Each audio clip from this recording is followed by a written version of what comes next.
সুপ্রভাত বন্ধুরা, পিয়ালির গৃহকোণ চ্যানেলে স্বাগত জানাই। আমি আবারও একটা বৃষ্টি ভেজা সকালের ভিডিও নিয়ে চলে এসেছি।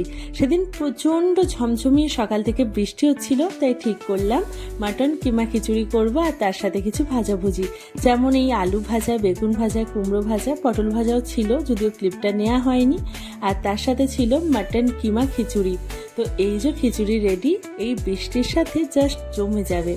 আর তার সাথে এই ভাজাগুলো জাস্ট অসাধারণ লাগে।